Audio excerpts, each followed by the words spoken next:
Mi nombre es Damián. Damián Rojas Paredes, 52 años, nacido en Fresnillo, Zacatecas, y criado en el asfalto y el polvo de todo México. No tengo casa fija, no tengo horario, no tengo a nadie esperándome con la cena caliente cuando estaciono el tráiler. Tengo a El Bruto, mi camión, un Kenworth viejo que ha rodado tanto que hasta los tornillos parecen cansados, y tengo la carretera. Era suficiente, o eso creía yo. Aquel día era un lunes de febrero. El sol ya pesaba como plomo a eso de las 8 de la mañana. Venía por la carretera estatal que atraviesa el semidesierto zacatecano, con esa belleza seca y polvorienta que solo quien la conoce sabe apreciar. Iba a entregar una carga de alimento para ganado y provisiones a un rancho cerca de Sombrerete. Un viaje de unos 200 y pico kilómetros, nada del otro mundo para mí. Fue entonces cuando lo vi. En el acotamiento, amarrado a un poste de una cerca vieja de alambre de púas, había un perro, un mestizo color canela, pequeñito, con las costillas marcándosele de lo flaco que estaba. La soga en su cuello era demasiado gruesa para un animal de ese tamaño, y estaba echado de lado en la tierra seca, con la lengua de fuera y los ojos medio cerrados, como si ya se hubiera dado por vencido. Pasé de largo. Avancé unos 50 metros con el pie en el acelerador, y entonces algo dentro de mi pecho dio un tirón tan fuerte que pisé el freno sin siquiera pensarlo. El Bruto rechinó, la carga se sacudió atrás y me quedé parado en el acotamiento, mirando por el retrovisor al animalito que seguía en el suelo, inmóvil. No sé explicar qué fue. Nunca he sido de meterme en asuntos de animales, no porque no me gusten, sino porque la vida de trailero no es para tener mascotas. ¿Cómo cuidas a un perro dentro de una cabina? ¿Cómo le das de comer? ¿Lo bañas? ¿Lo llevas al veterinario si no paras en ningún lugar por más de 2 días? No se puede. Esa siempre fue la excusa que usaba. Pero me bajé del tráiler. Me fui acercando despacio, porque el bicho estaba tan débil que no sabía si iba a reaccionar con miedo o si ni siquiera se daría cuenta. Cuando llegué cerca, abrió los ojos. 2 ojos amarillos hundidos que me miraron con una expresión que nunca voy a olvidar mientras viva. No era súplica, era algo más profundo. Era una confianza que el animal no tenía ningún motivo para tener, pero la tenía. Llevaba una botella de agua en el cinturón, de esas de plástico que cargamos en el camión. La abrí despacio y fui echando agua en la palma de mi mano, ofreciéndosela al perro. Lamió, primero despacio, luego con más fuerza. Se quedó lamiendo mi mano un buen rato, y cuando levantó la cabeza, su cola se movió un poquito. Débil, casi imperceptible, pero se movió. Saqué la navaja del bolsillo y corté la soga. El perro intentó levantarse y no pudo a la primera. A la segunda se puso en pie, tambaleándose un poco con las patas delanteras temblando. Lo cargué, no pesaba casi nada. Era puro pelo y hueso, y lo llevé a la cabina. Lo puse sobre la cobija vieja que usaba para proteger el asiento del copiloto, y se quedó ahí acostado, mirándome. «Vas a necesitar un nombre», le dije, sin darme cuenta de que estaba hablando en voz alta. Me miró como si estuviera de acuerdo. «Canelo», pensé, pero era demasiado genérico. Luego miré su color, ese amarillo dorado de quien fue bonito un día y volvería a serlo. «Cempasúchil», consideré, porque había muchas flores de cempasúchil en esa carretera y su color recordaba a los pétalos. Pero terminé llamándolo Trueno. No sé por qué. Salió y se quedó. Trueno durmió casi todo el camino hasta Sombrerete. Lo llevé en mis brazos una parte del trayecto hasta que agarró confianza y se acomodó mejor en la cobija. Cuando llegué para entregar la carga, al ranchero se le hizo raro el perro en la cabina. «¿Qué pasó, mi Damián? ¿Desde cuándo tan animalero?» «Lo encontré amarrado en la carretera», respondí. Por cómo se veía, ya llevaba ahí un buen rato. El hombre negó con la cabeza. «Hay mucha gente que abandona así a los animales. ¡Qué tristeza!». No respondí. Me puse a ayudar a descargar y cuando terminé le pregunté si sabía de algún veterinario por ahí cerca. Me indicó una clínica en el pueblo de Sombrerete, a unos 6 kilómetros de allí. Fue la primera vez en mi vida que entré a una veterinaria. La muchacha que me atendió se llamaba Daniela, de unos 30 y tantos, con el pelo recogido y una forma de hablar muy práctica. Examinó a Trueno con cuidado y dijo que el animal estaba deshidratado, con señales de haber estado amarrado por lo menos 4 o 5 días, quizás más. ¿Es suyo?, preguntó. Ahora lo es, respondí. Ella sonrió un poquito y no preguntó más. Le puso suero. Le dio un desparasitante y me dijo que comprara croquetas para cachorro, porque el estómago del animalito estaba demasiado sensible para la comida normal. Me dio un papelito con las instrucciones y pagué la consulta sin quejarme, aun sabiendo que eso iba a desajustar mi presupuesto de la semana. Cuando salí de la clínica, Trueno iba en mis brazos, ya un poco más firme, olfateando el aire como si el mundo se hubiera vuelto más interesante de repente. Fui a la gasolinera más cercana para llenar el tanque de El Bruto y tomarme un café. Era una de esas de carretera, con una fondita al lado que olía a fritanga y a café recién hecho. Dejé a Trueno en la cabina con la ventana un poco abierta y fui por mi café. Cuando volví, el perro estaba ladrando, no un ladrido de los que piden atención, sino uno diferente, insistente, apuntando con el hocico debajo del asiento del copiloto. Se me hizo raro. Me acerqué y miré. Allá abajo, metida entre el tapete y la estructura de metal, había una bolsa de plástico doblada. Seguramente se había quedado ahí de alguna entrega anterior, ni me había fijado. La saqué. Dentro había un cuaderno de pasta dura, color vino, con el elástico ya flojo de tanto uso. En la portada, escrito con pluma negra en letra de molde: «Si lo encuentra, por favor, entréguelo. Isidro Campos, calle de los Tejocotes, 14. Ejido de San Judas, Zacatecas». Me quedé mirando aquello un rato. San Judas lo conocía de nombre. Un lugarcito perdido en el interior de Zacatecas, en los límites con el municipio de Jerez. Nunca había entregado carga por allá, pero sabía dónde quedaba. Era 1 hora y media, 2 horas de camino desde donde estaba. Ese cuaderno no era mío, pero estaba en mi tráiler. Podía tirarlo, podía ignorarlo. Era lo más fácil. Pero Trueno se me quedó viendo con esa cara de quien espera que uno tome la decisión correcta, y podría jurar que el animal sabía lo que estaba pasando. Guardé el cuaderno. Decidí que pasaría por San Judas en una de mis próximas rutas. Esa noche estacioné el tráiler en el patio de una empresa de transportes con la que trabajaba, donde solía dormir cuando andaba por esa región. Trueno se quedó en la cabina conmigo, enroscado en la cobija, ocupando más espacio del que parecía. Antes de dormir tomé el cuaderno y me quedé mirando la portada. No lo abrí, no era mío, pero el nombre Isidro Campos me dio vueltas en la cabeza toda la noche. ¿Quién era ese hombre?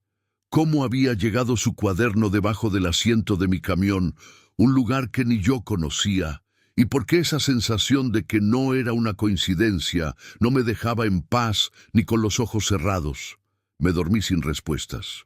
Y cuando desperté a la mañana siguiente, antes siquiera de encender el motor, miré a Trueno y le dije: «Vamos a ir a San Judas». El perro bostezó, se estiró y movió la colita 3 veces. Lo tomé como una confirmación.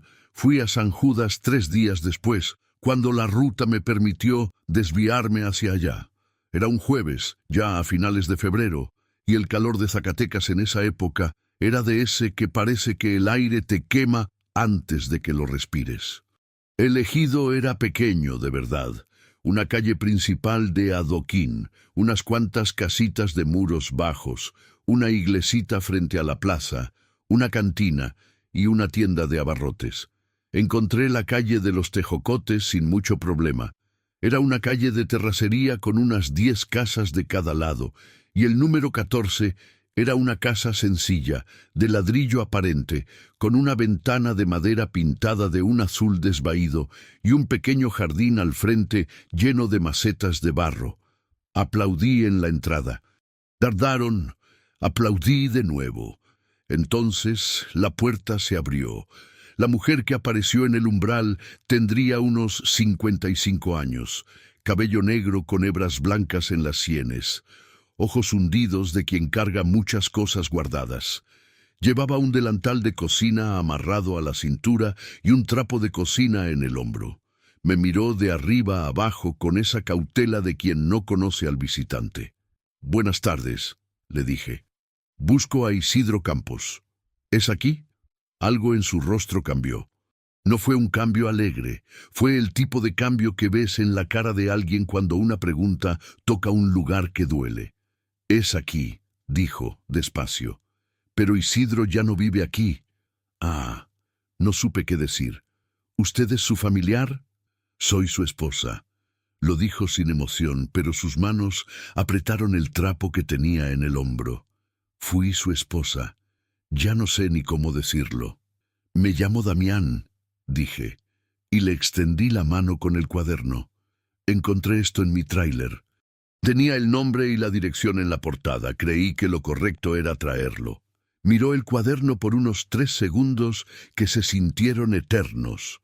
Luego extendió la mano lentamente, como si tuviera miedo de lo que iba a encontrar, y lo tomó. Se quedó mirando la portada.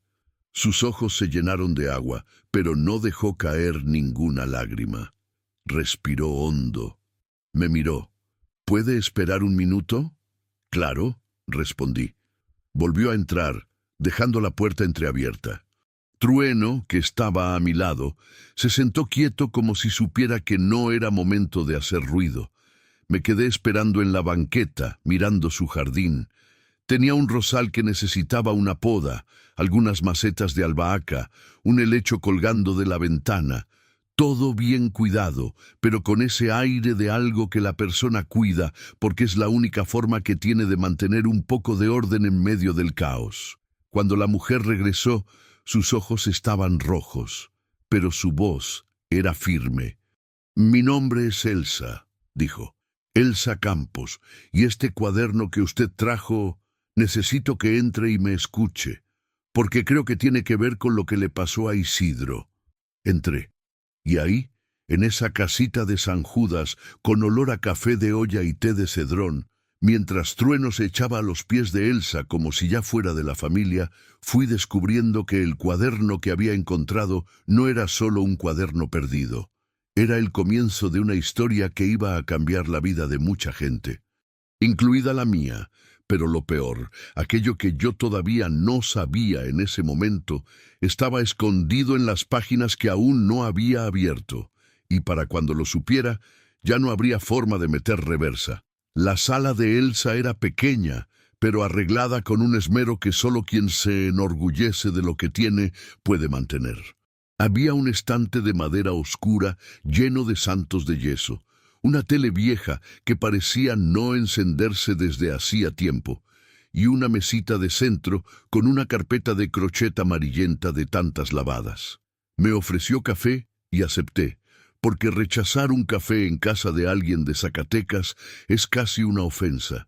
Mientras ella iba a la cocina, me quedé sentado en el sofá de cuero gastado, mirando el cuaderno que estaba sobre la mesa. Trueno olfateó todo el lugar antes de echarse a mis pies. El animal tenía esa costumbre, olfatear todo como si necesitara entender el lugar antes de relajarse. Ya me había acostumbrado en esos 3 días. Elsa regresó con 2 tazas de café y un plato con gorditas de nata. Se sentó en la silla frente a mí, cruzó las manos en el regazo y comenzó a hablar. Isidro, su esposo, tenía 58 años y había desaparecido de casa hacía 23 meses. No fue una desaparición de las que avisan, de las que dejan nota o una despedida. Simplemente no regresó de un viaje que había salido a hacer por trabajo. Elsa esperó 2 días pensando que se había quedado en casa de algún conocido. Al tercer día empezó a llamar a su celular. Se iba directo a buzón. Al quinto día fue a casa de la hermana de Isidro, que vivía en Jerez, para ver si alguien sabía algo. Nadie sabía. Yo creí que se había largado, dijo, mirando su café sin beberlo, que se había cansado de mí, de la vida de aquí, de todo. Estábamos pasando por un mal momento con la tiendita. Teníamos una tienda de abarrotes aquí en el ejido, pequeña, pero que nos dio de comer bien por muchos años. Y entonces llegó un hombre de fuera, un tal Nereo, diciendo que iba a invertir en el negocio, que lo iba a modernizar, a traer más clientes. Isidro le creyó.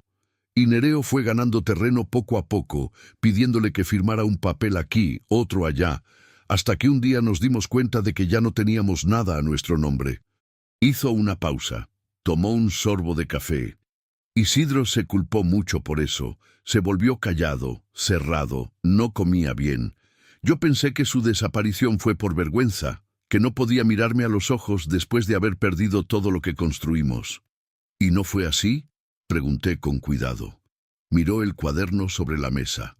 Todavía no lo sé, pero cuando usted llegó aquí con este cuaderno, lo reconocí al instante. Era el cuaderno que Isidro usaba para anotar todo lo del negocio. Cuentas, proveedores, deudas, era muy de anotar las cosas a mano. Tragó saliva. Ese cuaderno desapareció con él. Nunca entendí por qué. Me quedé mirándola. Una mujer que había soportado un dolor de casi 2 años sola, que había visto a su marido desaparecer sin explicación, que había perdido el negocio familiar y que aún así estaba ahí, con café en la mano y gorditas de nata en la mesa, tratando de entender qué había pasado. ¿Ya lo abrió?, le pregunté. No he tenido el valor, respondió. Necesitaba a alguien al lado. Eso me tomó por sorpresa. Yo era un extraño, un trailero que había aparecido en su puerta con un cuaderno viejo, pero me estaba pidiendo que me quedara a su lado mientras lo abría. Y entendí que a veces uno necesita a un extraño, precisamente porque es un extraño, porque no carga con el peso de la historia. Ábralo, le dije. Tomó el cuaderno con ambas manos. Quitó el elástico lentamente, como si el objeto fuera frágil. Abrió en la primera página. La letra de Isidro era pequeña e inclinada, llena de anotaciones con fechas y cantidades. Elsa fue pasando las hojas despacio, reconociendo las cosas, a veces deteniéndose en algún apunte y quedándose en silencio por unos segundos. Yo no leí nada. Eso era suyo. Entonces, más o menos a la mitad del cuaderno, se detuvo por completo. Se quedó mirando una página durante tanto tiempo que empecé a preocuparme. ¿Qué pasa?, le pregunté. No respondió de inmediato. Cuando levantó la vista, sus ojos estaban llenos de algo que no era solo tristeza, era confusión, era ese tipo de sentimiento de quien encuentra una respuesta que plantea 10 preguntas nuevas. Hay una anotación aquí, dijo, con la voz un poco ronca, con el nombre de Nereo. Y hay cantidades que nunca vi, dinero que pasó por la tienda sin que yo supiera. Giró el cuaderno para mostrármelo, pero apenas pude entender la caligrafía de Isidro. Y también hay una dirección. Un rancho, cerca de Calvillo, en Aguascalientes. ¿Conoce ese lugar? Nunca había oído de él, pero aquí está el nombre, Rancho Buena Esperanza. Cerró el cuaderno lentamente. Isidro fue a ese lugar. Aquí está la fecha. Fue 2 días antes de desaparecer. El silencio que cayó en la sala después de eso fue de ese tipo pesado que se siente en el pecho. Comprendí en ese momento que la desaparición de Isidro no era del tipo que se resuelve con una plática en la mesa del café. Había algo más debajo de todo eso, algo que el hombre había descubierto y que por alguna razón había quedado registrado en ese cuaderno que fue a parar debajo del asiento de mi tráiler. Pero, ¿cómo llegó ese cuaderno ahí? Esa fue la pregunta que me taladró la cabeza mientras salía de la casa de Elsa esa tarde, con Trueno a mi lado y el sol dorando las piedras de la calle. Se lo había preguntado antes de irme y no supo responderme. Dijo que el último lugar donde supo que Isidro había estado era en Sombrerete. Había ido a recoger una mercancía para una entrega pendiente de la tienda antes de que todo se viniera abajo. Sombrerete. Exactamente donde yo había parado a cargar diésel. Exactamente la gasolinera donde Trueno había empezado a ladrar hacia debajo del asiento.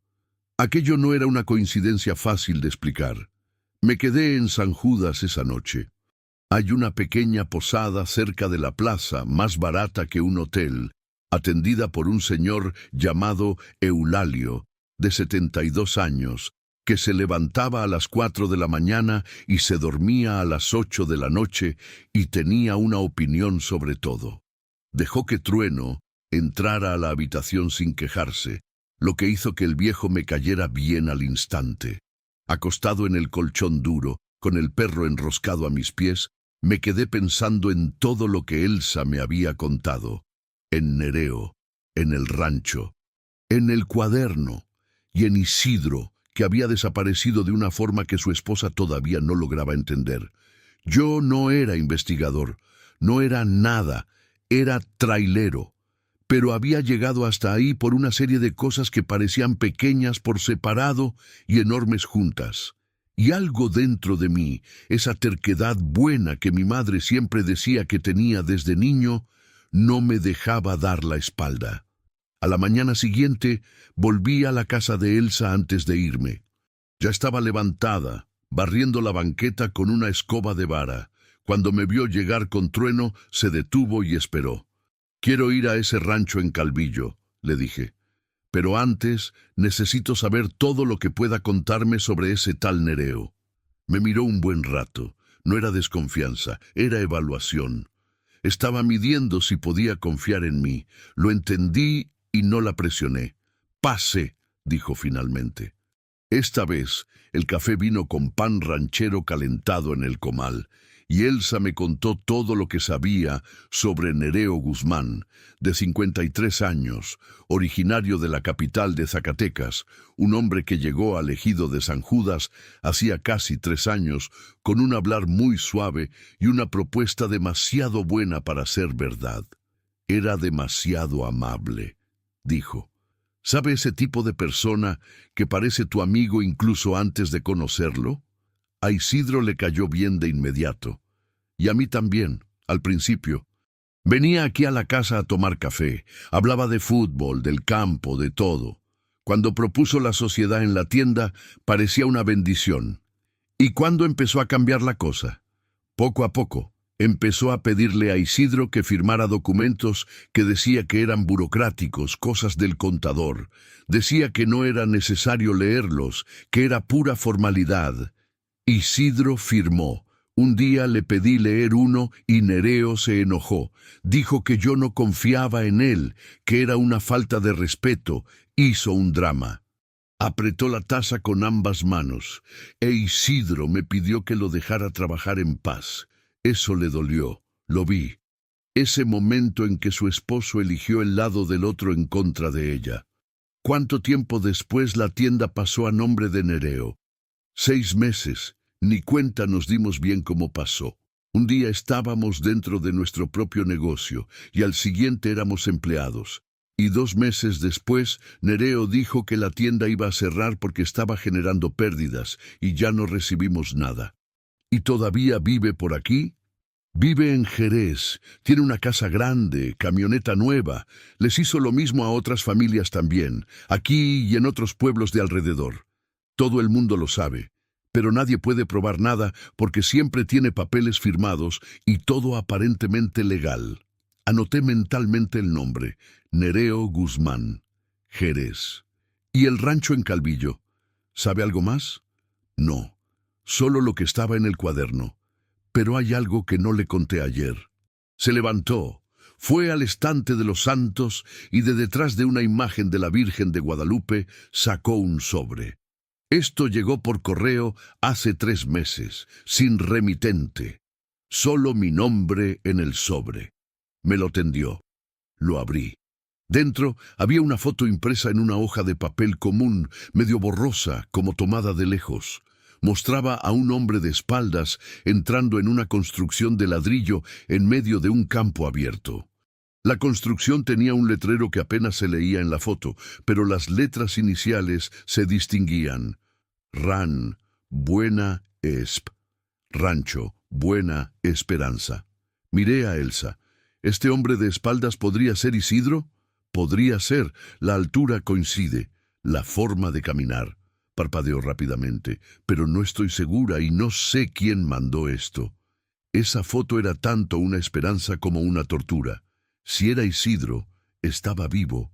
¿Pero por qué estaba en ese rancho? ¿Por qué no había vuelto a casa?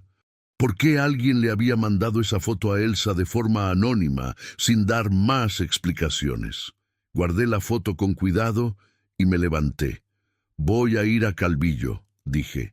Tengo una entrega por esa zona la próxima semana. Pasaré por ese rancho a ver qué encuentro. Elsa se quedó de pie al otro lado de la mesa, mirándome con esa mezcla de esperanza y miedo, que es una de las cosas más difíciles de ver en el rostro de alguien. ¿Por qué está haciendo esto?, preguntó. Usted no me debe nada. Apenas me conoce. Pensé antes de responder.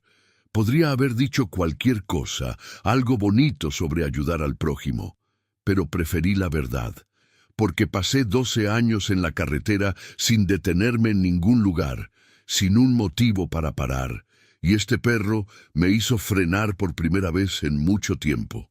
Miré a Trueno, que estaba sentado a mi lado, con la cabeza levantada, como si entendiera que hablaban de él. Creo que hay una razón para todo esto, y creo que esa razón tiene el nombre de su esposo en la portada. Elsa no dijo nada, pero cuando me di la vuelta para irme, me llamó. Damián. Me giré. Tenía los ojos brillantes, pero la barbilla firme.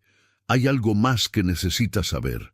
Nereo se enteró de que anduve preguntando por él en Jerez, hace como 2 semanas. Alguien me avisó que se molestó, que mandó a decir que mejor me quedara callada. Sentí que algo se endurecía dentro de mí. ¿Qué tipo de recado? Que iba a ser mejor para todos si dejaba de escarbar en el pasado. La miré por un momento. Luego miré a Trueno.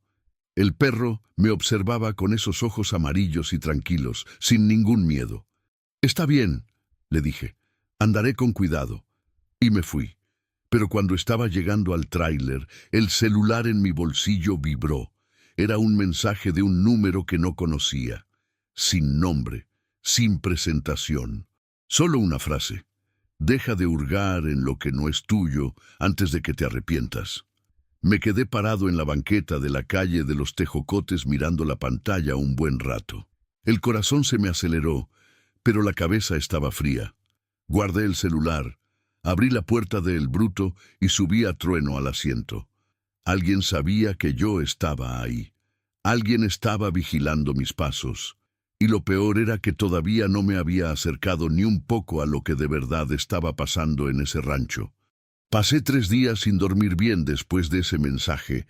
No era miedo, no exactamente, era una inquietud de esa que uno siente cuando se da cuenta de que pisó un hormiguero sin querer y ahora tiene que decidir si sale corriendo o se queda quieto para ver el tamaño del desastre.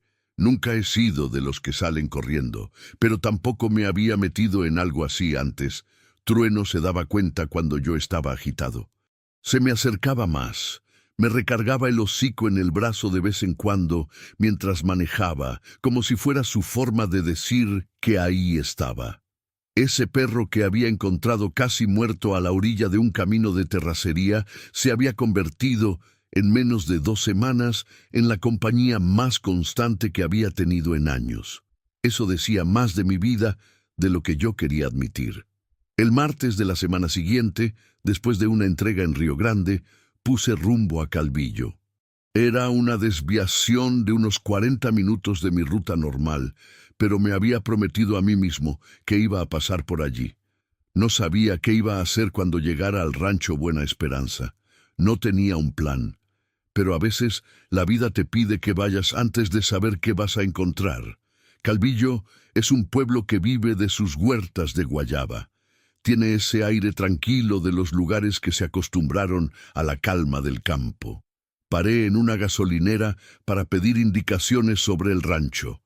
El despachador, un muchacho de unos 20 años, con gorra de un equipo de fútbol, se rascó la cabeza. ¿Rancho Buena Esperanza? Hay como 3 o 4 ranchos por aquí con nombres parecidos. Jefe, este debe estar cerca de algún camino de tierra.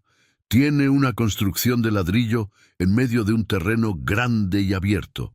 El muchacho pensó, podría ser el rancho de don Valdemar. Queda por el camino de terracería que sale después de la gasolinera de la carretera federal, como a unos 15 kilómetros para adentro, pero es propiedad privada. No hay mucho acceso. ¿Y quién es ese Valdemar?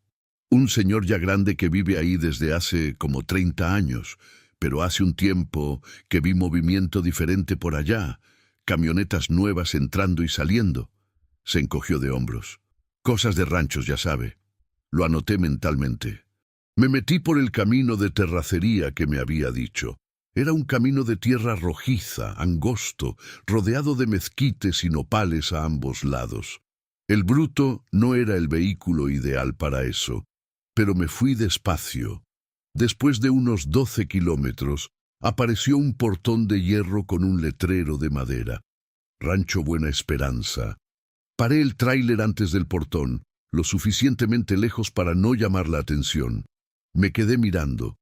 El portón estaba cerrado, pero no con candado, solo arrimado. Adentro, el camino de tierra seguía por otros 200 metros hasta una construcción grande de ladrillo, exactamente como en la foto borrosa que Elsa me había mostrado. No se veía a nadie afuera. Me quedé unos 10 minutos ahí, observando. Trueno se mantuvo quieto, sentado en el asiento, mirando hacia el portón con esa concentración de perro que olfatea el aire y procesa información que ningún humano puede. Después de un rato, una camioneta plateada salió del rancho, abrió el portón desde adentro, pasó, lo volvió a cerrar y se fue por el camino sin siquiera voltear a ver mi tráiler. Saqué el celular y le tomé una foto a la placa de la camioneta sin pensarlo mucho. Un acto reflejo. No había forma de entrar ahí así como así, sin un motivo, sin conocer a nadie. Necesitaba otra estrategia. Regresé a Calvillo y fui al único registro público de la propiedad del pueblo. Pregunté en el mostrador si podía consultar los datos de un rancho. La empleada, una muchacha llamada Fernanda, me explicó que la información era pública, pero que tardaría unos días en conseguir el documento completo. Dejé el nombre del rancho y mi número. Al salir del registro, me detuve en la banqueta a tomar agua. Y fue entonces cuando Trueno, que estaba a mi lado con la correa, se puso tenso de repente. No ladró.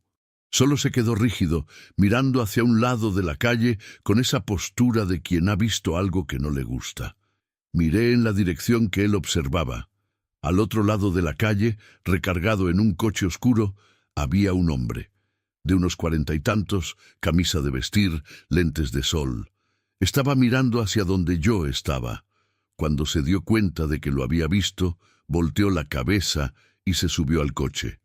Podía ser una coincidencia. Pero Trueno siguió rígido por otros 30 segundos después de que el coche se fue, y yo ya había aprendido a confiar en ese perro. Le llamé a Elsa esa noche desde un teléfono público en la gasolinera donde me iba a quedar a dormir, porque no quería usar mi celular después del mensaje de amenaza. Contestó al segundo timbrazo, como si estuviera esperando. Le conté lo que había visto en el rancho, la construcción, el portón, la camioneta. Se quedó en silencio mientras yo hablaba. ¿Le suena el nombre de Valdemar?, le pregunté. Valdemar Galarza, dijo lentamente. Sí, me suena. Era uno de los proveedores antiguos de la tiendita, un hombre mayor, muy callado. Le comprábamos queso y chorizo de su rancho desde hacía muchos años. ¿Tiene alguna relación con Nereo? Que yo sepa, no, pero... Se detuvo. Espere. A Nereo, cuando llegó, nos lo presentó alguien. Estaba tratando de recordar quién. Ahora que mencionó el nombre de Valdemar, se quedó en silencio un momento. Creo que fue el hijo de Valdemar, un muchacho llamado Sandro. Él y Nereo andaban juntos. Sandro Galarza, hijo del dueño del rancho Buena Esperanza. Le presentó a Nereo a la familia de Isidro. Las piezas empezaban a encajar, pero de una forma en que todavía no podía ver el rompecabezas completo. Elsa, ¿tiene algún contacto de Isidro que todavía pueda servir? ¿Un pariente, un amigo cercano, alguien en quien él confiara mucho? Lo pensó. Está su primo, se llama Gerardo, vive en Jerez. Los dos eran muy unidos antes de que pasara todo esto. Pero después de que Isidro desapareció, Gerardo también se alejó un poco. Se volvió muy reservado. Intenté hablar con él un par de veces y siempre me cambiaba el tema. ¿Cree que sepa algo? Creo que sabe más de lo que me dijo. Anoté el nombre. Gerardo, primo de Isidro, en Jerez. Cuando colgué, fui a El Bruto, donde Trueno me esperaba en la cabina. Me senté en el asiento del conductor sin encender el motor. Miré el techo un rato. Estaba metido en algo más grande que un cuaderno perdido. Había un hombre desaparecido hacía casi 2 años que aparecía en una foto borrosa frente a un rancho. Había otro hombre, Nereo, que le había quitado todo a una familia con papeles limpios. Había un hijo de ranchero que había servido de puente entre los dos. Había mensajes de amenaza en mi celular. Había un hombre con lentes oscuros observándome en la banqueta, y estaba yo, un trailero de 52 años, sin familia, sin un lugar fijo, metido en medio de todo por culpa de un perro. Podría largarme, tomar la siguiente carga, seguir mi ruta, fingir que nunca encontré el cuaderno. Elsa apenas me conocía de hacía 2 semanas. Iba a sobrevivir. Ya había sobrevivido 2 años sola. Pero mientras pensaba en eso, Trueno me recargó el hocico en el brazo. Ese gesto simple que hacía cuando sentía que yo lo necesitaba. Está bien, le dije. No nos vamos a ir. A la mañana siguiente, fui a Jerez. Era una ciudad más grande que San Judas, con una plaza central bien cuidada y un comercio bullicioso. Encontré la dirección de Gerardo después de preguntar en una panadería. Vivía en una casa de esquina, pintada de amarillo claro, con un coche viejo en la cochera. Aplaudí. El hombre que salió al portón tendría unos 50 años. Era más bajo que yo, de una gordura saludable con cara de no dormir bien. Cuando me vio, desconfió al instante. «Buenos días.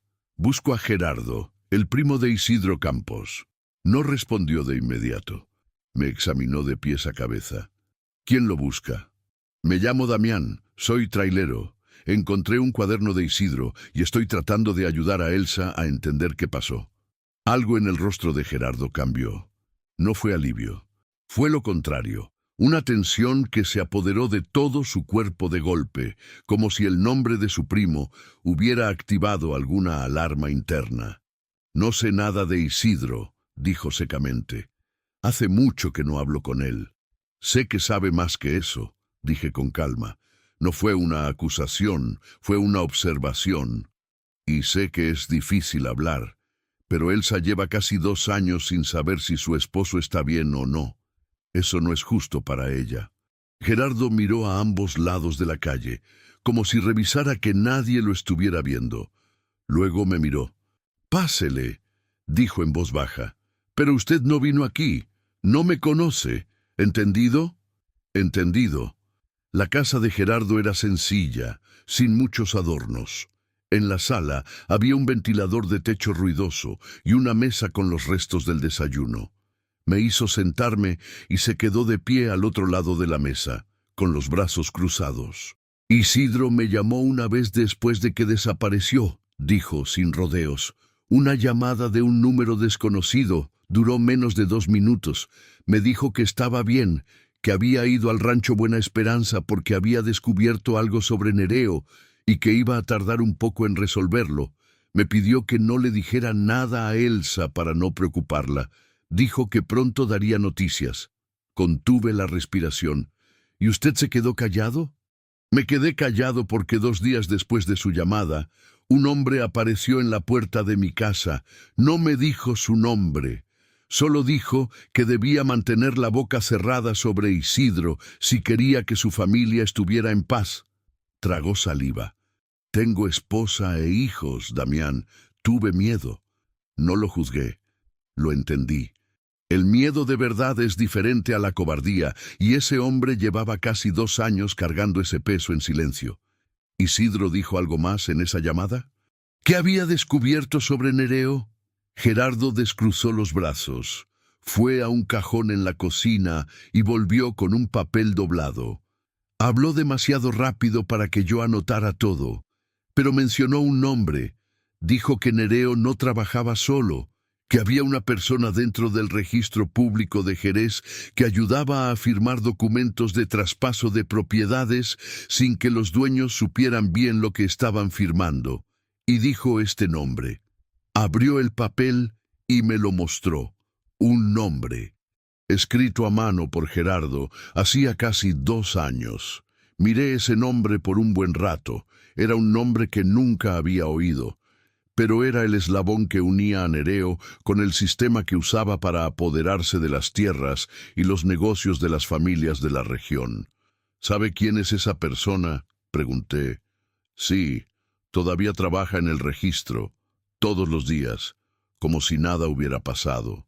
Aquello me cayó en el estómago con el peso de una piedra. Nereo no era un lobo solitario. Tenía ayuda dentro de una institución. Tenía a alguien que facilitaba su estafa, que le daba una apariencia legal a algo que no era limpio.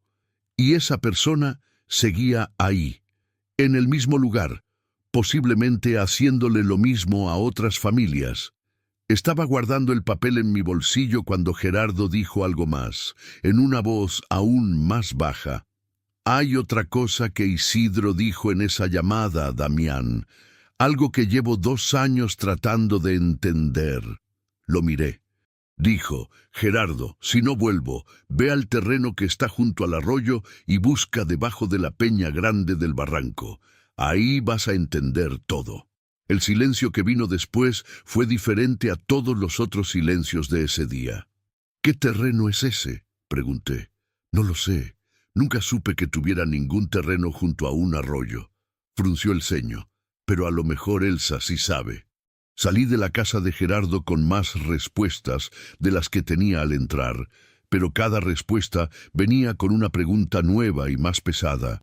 Y mientras caminaba de vuelta a El Bruto con Trueno a mi lado, algo quedó claro en mi cabeza con la fuerza de un relámpago en un día de sol. Isidro no había desaparecido por vergüenza. Isidro había ido en busca de una verdad, y algo le había impedido volver. Y en medio de todo eso, todavía había un terreno junto a un arroyo, una peña grande y un secreto que el hombre había guardado debajo de ella antes de desaparecer. Necesitaba llegar a ese secreto antes que nadie, porque tenía la creciente sensación de que no era el único que andaba olfateando esta historia. Le llamé a Elsa, desde el mismo teléfono público de antes. Esa misma tarde. Cuando le hablé sobre el terreno junto al arroyo, se quedó en silencio tanto tiempo que pensé que se había cortado la llamada. ¿Elsa? Aquí estoy. Su voz salió ronca. Sí sabía de ese terreno, pero no sabía que todavía existía. Isidro me dijo que lo había vendido hacía como 4 años. Dijo que necesitaba el dinero para cubrir una deuda de la tienda. Le creí y nunca más pregunté sobre eso. ¿Y si en realidad no lo vendió? Tardó en responder. Entonces me mintió sobre la venta, pero conservó el terreno. Hizo una pausa. Isidro nunca mentía. Si lo hizo fue por un motivo muy serio. ¿Dónde queda ese terreno? A la orilla del arroyo de los Pirules. Hay una entrada de terracería detrás de la quinta del difunto don Ticho Pérez, como a 3 kilómetros saliendo de San Judas por el camino viejo. Tiene un barranco al fondo, con unas peñas grandes. Ya estaba anotando mentalmente cada palabra. «Voy para allá mañana temprano», le dije. «Pero, Elsa, escúcheme bien. No le diga a nadie sobre esto, ni a la vecina, ni a nadie de la familia. Solo usted y yo lo sabemos». «Entiendo», dijo en voz baja. «Damián, ¿usted cree que Isidro esté bien?». Era la pregunta que no podía dejar de hacer, de una forma u otra, desde que llegué a su puerta con el cuaderno, y yo no tenía una respuesta que fuera a la vez honesta y reconfortante. Hice lo que pude. Creo que hizo todo lo posible para protegerla, y creo que estamos cerca de entender qué fue lo que realmente pasó. Colgó sin decir más, pero antes de colgar, escuché el sonido que intentó reprimir. Ese tipo de llanto que uno hace con la mano en la boca, en silencio, para que nadie lo oiga. Eso se me quedó grabado toda la noche. A la mañana siguiente salí antes de que saliera el sol. El campo de Zacatecas a esa hora tiene un olor que no se compara con nada. Es un olor a tierra húmeda por el rocío, a hierba aplastada, al mezquite que florece de madrugada. Conocía ese olor desde niño, y siempre me calmaba de una forma que ni el mejor café podía. Fui en el tráiler hasta San Judas, y luego dejé a El Bruto a la orilla del Camino Viejo. A partir de ahí, seguí a pie con Trueno. El Camino Viejo era demasiado angosto para el tráiler, y no quería llamar la atención. Fueron unos 20 minutos de caminata por una vereda. Trueno iba adelante, olfateando el suelo con las orejas levantadas. El sol aún estaba bajo y el aire era fresco. Pasamos por la quinta del difunto don Ticho Pérez, que estaba cerrada y con aspecto de abandonada. Después, la vereda fue bajando lentamente hasta el arroyo. El arroyo de los Pirules era bonito, con esa belleza simple que tiene la naturaleza de por acá. Agua limpia, piedras lisas en el lecho y un denso matorral en las orillas. El sonido del agua era lo único que se oía, además de los pájaros. El barranco estaba a la izquierda, en una curva del arroyo, y las peñas grandes estaban ahí, exactamente como Gerardo las había descrito. 3 peñas enormes, de granito, agrupadas en una formación que parecía casi demasiado perfecta para ser natural. Trueno fue directo a la peña de en medio. Empezó a olfatear a su alrededor con esa intensidad concentrada que ya le conocía. Me arrodillé en el suelo húmedo. La peña era pesada, pero tenía un hueco debajo, una cavidad en el barranco de tierra que la peña cubría como una tapa. Metí la mano despacio en la cavidad. Sentí tierra, raíces de hierba, más tierra. Y entonces, al fondo, sentí un objeto duro envuelto en tela. Lo saqué con cuidado. Era una bolsa de plástico bien cerrada, enrollada en un trapo de algodón. Dentro de la bolsa, protegido de la humedad, había un sobre grueso. Y dentro del sobre había 2 documentos y una hoja de papel doblada por la mitad. Los documentos eran fotocopias, contratos. No entendía mucho del lenguaje legal, pero se veía que eran traspasos de propiedad, varios nombres que no conocía, y en todos ellos, en el campo de testigo, la misma firma, el mismo nombre que Gerardo me había mostrado escrito en el papel, el empleado del registro público. La hoja de papel doblada era una nota de Isidro, letra inclinada, la misma del cuaderno. Corta, directa.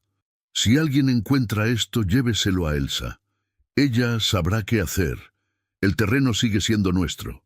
La escritura de verdad está en el registro público de Sombrerete a nombre de ella. Nereo solo tiene una copia falsa. Tuve que desaparecer para no empeorarle las cosas, pero no me fui. Estoy esperando el momento de volver. Leí aquello 3 veces. El terreno seguía siendo de Elsa. Había una escritura real, en un registro diferente, que Nereo no sabía que existía. Isidro se había alejado no por vergüenza, no por debilidad, sino para proteger a su esposa de un hombre que estaba dispuesto a hacer cosas muy feas para conseguir lo que quería, y estaba esperando. ¿Pero esperando dónde? ¿Desde hacía casi 2 años? Guardé todo en mi bolsillo con cuidado y empecé a volver por la vereda. Mi cabeza iba a 1000 por hora. Tenía que ir al registro público de Sombrerete a verificar esa escritura. Tenía que encontrar una forma de usar esas fotocopias para exponer la estafa de Nereo y del empleado del registro. Y tenía que, de alguna forma, llegar hasta Isidro. Estaba pensando en todo eso cuando Trueno se detuvo de repente en la vereda. Se quedó rígido. No ladró. Me detuve con él. Miré hacia el matorral. El canto de los pájaros había desaparecido. Cuando el monte se calla así, es porque algo perturbó el equilibrio.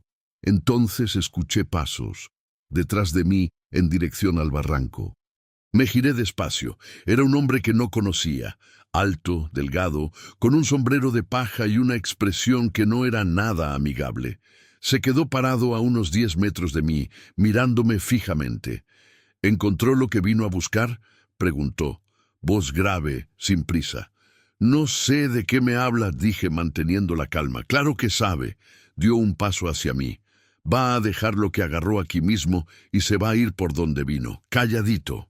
Trueno estaba entre el hombre y yo, parado, tenso, con el pelo del lomo erizado. No ladraba, solo observaba.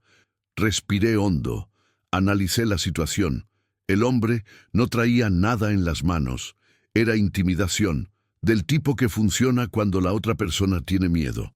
Este terreno tiene escrituras a nombre de Elsa Campos en el registro público de Sombrerete, dije lentamente. Y lo que agarré aquí va a llegar a las manos correctas de todas formas. Así que usted elige, o nos entendemos ahora, o esto sigue adelante como tenga que seguir. El hombre se me quedó viendo. No aparté la mirada. Después de un tiempo que pareció más largo de lo que fue, dio un paso hacia atrás. Miró a Trueno, me miró a mí, y sin decir nada más, se metió en el matorral y desapareció. El corazón me latía a toda prisa, pero no lo demostré. Caminé hasta el bruto, subí a Trueno a la cabina, encendí el motor y me fui de ahí sin apurarme demasiado. Fui directo a Sombrerete. El registro público de la propiedad de Sombrerete era una pequeña oficina en el centro del pueblo, con olor a papel viejo y un empleado de mediana edad que atendía con esa calma de quien sabe que su tiempo es diferente al de los demás. Pedí una consulta de registro a nombre de Elsa Campos. El empleado buscó. Tardó unos 15 minutos. Cuando volvió, lo confirmó. Había un registro de un terreno a orillas del arroyo de los Pirules, en el ejido de San Judas, a nombre de Elsa María Campos, registrado hacía 4 años y 6 meses, exactamente en la época en que Isidro le había dicho que había vendido el terreno. No lo había vendido, lo había puesto a nombre de ella, sin que ella lo supiera. Pedí una copia certificada y pagué los derechos. Aquello era real, era legal, y era de Elsa. Le llamé desde un teléfono público en la calle. Cuando le expliqué todo, se quedó callada tanto tiempo que de nuevo pensé que se había cortado la llamada. ¿Elsa? Él lo sabía, dijo finalmente, con la voz quebrada. Sabía que algo iba a pasar. Por eso puso el terreno a mi nombre sin decirme nada, para que Nereo no pudiera quitárnoslo. Exactamente. ¿Y la nota que encontró? Tragó saliva. ¿Dice que está esperando para volver? Sí, eso dice. El llanto que vino después no fue como el que había escuchado la noche anterior. Aquel había sido un llanto de dolor contenido. Este era diferente. Era el tipo de llanto que sale cuando una persona ha cargado un peso enorme durante mucho tiempo y de repente alguien le ayuda a quitarse una parte de encima. ¿Dónde está Damián? Todavía no lo sé, pero ahora tenemos lo necesario para obligar a Nereo a hablar. Lo que siguió llevó otras 3 semanas y costó mucho, en paciencia y en desgaste. Las fotocopias que había encontrado se las entregamos a un abogado en Sombrerete que Elsa conocía desde hacía años, un hombre llamado licenciado Claudio Mireles, 60 años, pelo blanco, de hablar serio, que cuando vio los documentos se quedó callado un buen rato antes de decir cualquier cosa. «Esto es grave», dijo. «Si las firmas fueron falsificadas con la complicidad de un funcionario del registro público, esto abre la puerta para anular todos los actos registrados con su participación». El proceso fue lento. Esas cosas siempre son lentas, pero el licenciado Mireles sabía lo que hacía, y las fotocopias eran evidencia suficiente para iniciar una impugnación formal. El funcionario del registro público de Jerez fue notificado. Nereo fue notificado. Y cuando Nereo se dio cuenta de que su estafa se estaba desmoronando, fue cuando cometió el peor error que podía cometer. Intentó contactar a Isidro para negociar su silencio, porque Isidro no estaba tan lejos como todos pensaban. «Quédate hasta el final, no te vas a arrepentir. Comenta desde dónde estás escuchando esta historia y suscríbete al canal para apoyar este trabajo. Tu ayuda es muy importante». Isidro Campos, de 58 años, llevaba 21 meses viviendo de arrimado en casa de un tío lejano en Villanueva, un pueblo a unos 80 kilómetros del ejido de San Judas. Se había ido de casa pensando que iba a resolver todo rápido. Descubrió que el pozo era más hondo de lo que imaginaba.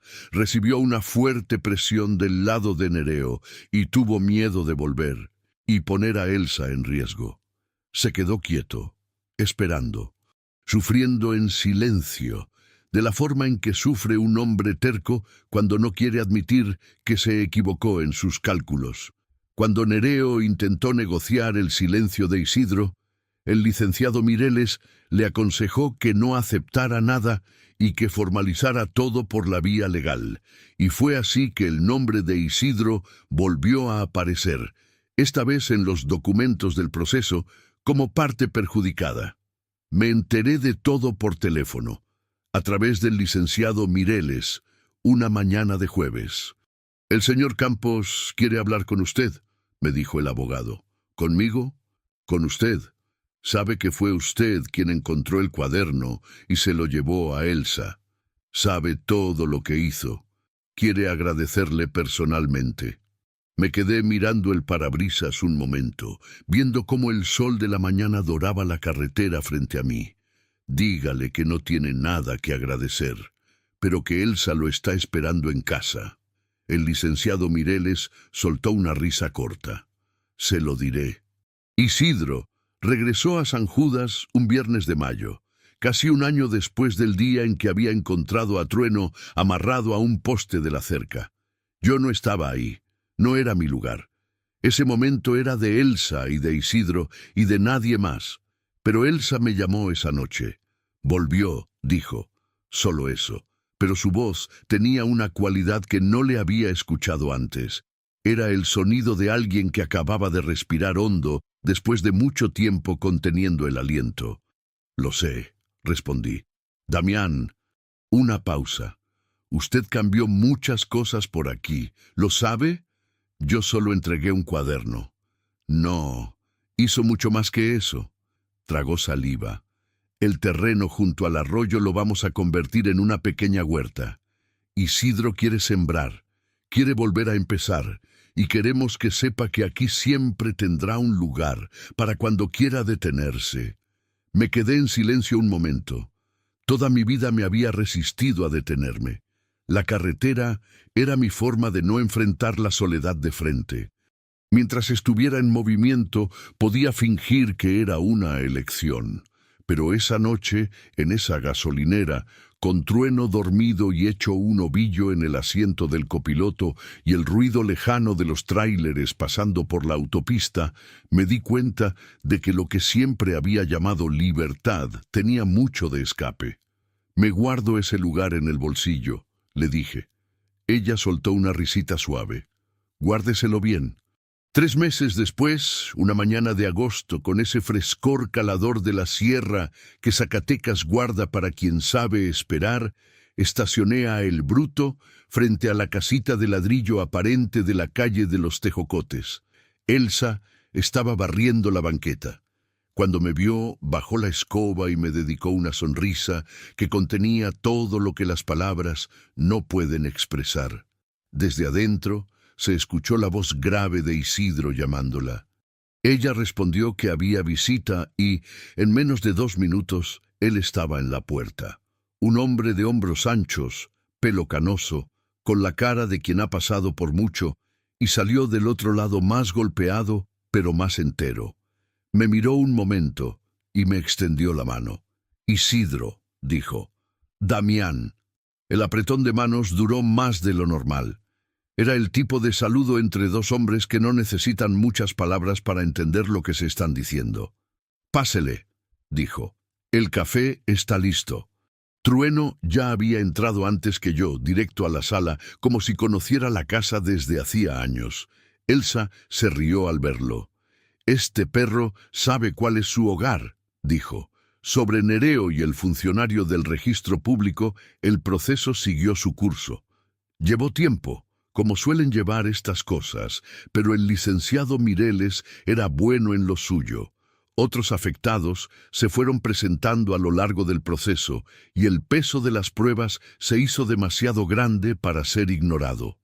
La estafa fue desmantelada no por la fuerza ni por la confrontación, sino por la paciencia de quien junta las piezas correctas y las entrega en las manos correctas. El terreno de Elsa fue regularizado. La tienda de abarrotes no volvió, pero con el terreno junto al arroyo y la huerta que Isidro fue construyendo, la familia encontró un nuevo comienzo. No fue fácil, no fue rápido, pero fue real. Y Sandro Galarza, el hijo del dueño del rancho que había servido de puente entre Nereo y las familias de la región, resultó ser lo que menos se esperaba. Cuando el proceso comenzó a avanzar, fue él mismo quien buscó al licenciado Mireles y colaboró. Había quedado atrapado en la red de Nereo de una forma de la que él tampoco podía salir. Cuando entendió que el camino era hablar, habló. Me quedé en San Judas 2 semanas en esa visita de agosto. Dormía en el cuartito de atrás que Elsa me había ofrecido meses antes. Le ayudé a Isidro a cercar una parte del terreno junto al arroyo. Aprendí que era un hombre de pocas palabras pero de gestos precisos. El tipo de hombre que demuestra lo que siente con lo que hace y no con lo que dice. La mañana en que me fui, Trueno no quiso subirse al tráiler. Se quedó sentado en la banqueta frente a la casa, mirándome. Me puse en cuclillas frente a él, con mis manos en sus orejas, observando los ojos amarillos que habían cambiado mi ruta de una forma que jamás habría previsto. ¿Te quieres quedar?, le dije. Me lamió la cara. Me puse de pie. Miré a Elsa y a Isidro, que estaban en la puerta. ¿Se queda aquí?, pregunté. Elsa se cruzó de brazos con una sonrisa. Él ya es de la casa desde hace mucho, Damián. La pregunta es si tú no lo eres también. Me quedé en silencio. Miré a El Bruto, a la carretera que se extendía adelante, a Trueno sentado en la banqueta, a Elsa y a Isidro en la puerta de esa casita con la ventana de un azul desvaído. Todavía tengo unas cargas que entregar, dije. Ya sabes dónde encontrarnos, dijo Isidro. Me subí al tráiler, encendí el motor. Por el retrovisor vi a Trueno todavía sentado en la banqueta, siguiéndome con la mirada mientras me alejaba. Lo vi hacerse pequeñito en el espejo y luego desaparecer en la curva de la calle. La carretera frente a mí era la misma de siempre, pero yo ya no era el mismo hombre que había seguido de largo sin detenerse, y eso, al final de cuentas, era lo único que importaba.